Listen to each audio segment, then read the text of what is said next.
තියෙනවා. දැන් තමයි මම මේ කැකිරි ටික එකතු කරන්නේ මේකට.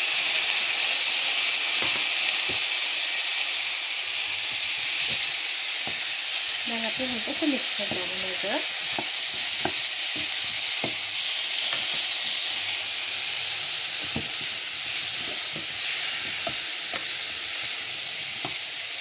දැන් මේක හොඳට තැම්බිලා තියෙන්නේ. මම දැන් මේකට මිටිකිරි චූට්ටක් වෙන්න දානවා. මේ විදිහට දාලා එක කලවම් කරලා ගන්නවා. එතකොට ඒක හරිම රසයි. මේ විදිහට. දැන් ඒක හරි. දැන් තුඹ කරවිල එක හදලා ඉවරයි. දැන් මම හදන්නේ මාළු එකක් කිරට උයා ගන්න. මේ මාළු එක තමයි මම කිරට හදන්නේ.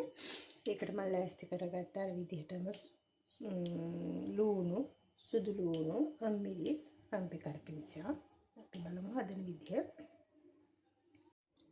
එකටත් මම තෙල් පොඩ්ඩක් දාලා අර ලුණු අම්මිරිස් ඔක්කොම ටික දාලා ඒකට බැදෙන්න දෙනවා.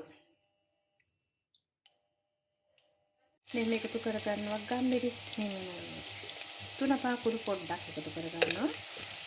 ඊට පස්සේ ගම්මිරිස් කුණු ටිකක් දානවා.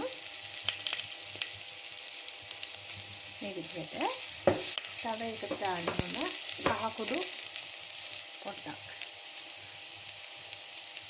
මේ ටික හොඳට දාලා මාළුත් එක්ක මිශ්‍ර කරලා ඒ මාළුවකට වතුර අවශ්‍ය නැහැ. ගොඩක් තැම්බෙන්න වතුර ඕනේ නැහැ.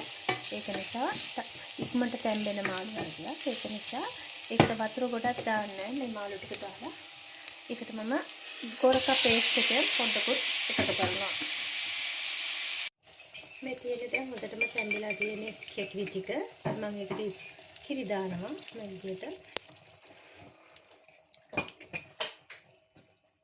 දැන් මේක හොඳට හිමිහිට හිඳෙන්න උයා ගන්න තියෙන්නේ. දැන් මේ තැම්බිලා තියෙන්නේ නමුත් කිරි ටික හිඳෙනවා පොඩ්ඩක් අපි තියමු. දැන් හරි මගේ කැකිරි එක රස්සනට තියෙනවා දැන් උයලා ඉවරයි. දැන් මම මේ මාළු එක කිරට හැදුවා. ඒකත් හදලා ඉවරයි දැන් රසටම තියෙනවා. ඊළඟට මගේ තුඹ කරවිල එක. ඒකට සුදු බාස්මති බත් හදාගත්තා.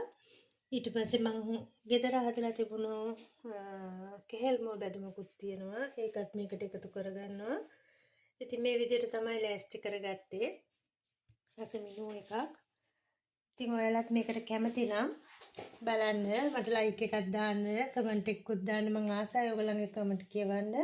ඒ වගේම ඔයගොල්ලෝ ඊට අමතරව ඔයාලා කැමති නම් මගේ වෙනත් කෑමකින් හම්බෙන්න. ඔයාලා කැමති කෑම මොකද්ද කියලාත් කියන්න. සුබ දවසක් හැමෝටම.